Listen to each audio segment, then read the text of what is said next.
Supervisor asks student with cancer to turn on their camera during a virtual meeting, and you won't believe what happens next. 1. I was diagnosed with a rare ovarian cancer at the beginning of this year. I had surgery and some chemo and am mostly recovered now.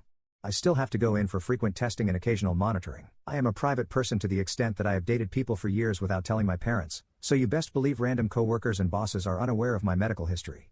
2. I attend a university that has an ambassador program. Basically, if you have a high enough GPA, you are able to interview for the program, and if you get in, they pay for your tuition during the time you are an ambassador.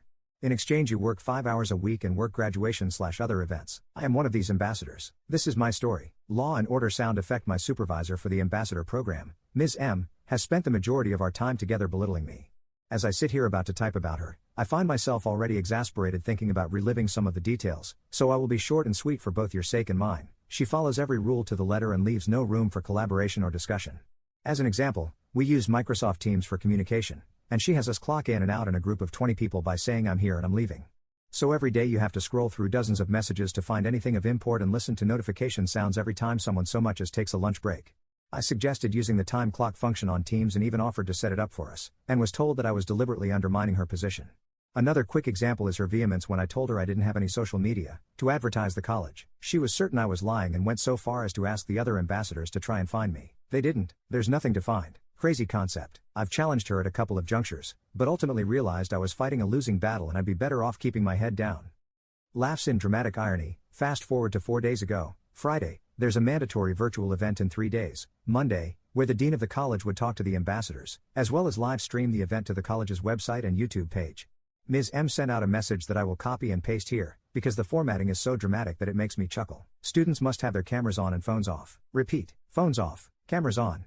Like, come on lady, bold, caps, or italics. Your email almost gave me a stroke. I follow up the same day. Ms. M, unfortunately I will be at a doctor's appointment at this time and will be unable to turn my camera on during the event. No response. I send another email to follow up. No response. The day of the event rolls around. I direct message her through Microsoft Teams 10 minutes before. I see that she's seen the message with a read receipt. Nothing. Okay. Video chat starts and several students join the session with their cameras on. Then the dean. He gets halfway through introducing himself and Ms. M interrupts him as he takes a brief pause and says, "Excuse me, could we please have all of the students turn their cameras on?"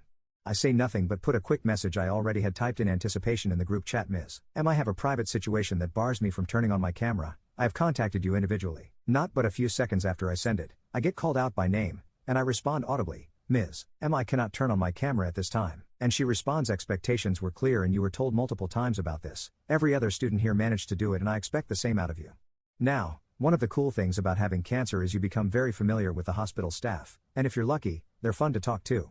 During COVID, my nurses were my tethers to sanity because no one could visit me while I had inpatient infusions. So I told one of my nurses, Amy, about this situation beforehand. She joked that if I was told to turn my camera on, I should really play up my illness. In any other situation I would have been entirely opposed, but sweet revenge was in sight. When I replay it in my head I imagine that anime fist-clenching thing when the protagonist resolves to get revenge. I set my laptop back a bit further from myself on my legs so you could see the entirety of me and my hospital regalia. Teams will display the person currently talking as the largest image in chat. Everyone had their audio off except me, the dean, and Ms. M, so when I turned my camera on I was displayed as the EKG loudly thrummed away, on max volume, thanks to Amy. Silence. Me. I asked Ms. M through email and Teams if I could opt out of having my camera on, but she insisted. I waited a beat to see if anyone would say anything and then continued with my special vocal blend of melodramatic gratitude and illness-laden shakiness. Virtual engagement is so important for this new era of learning.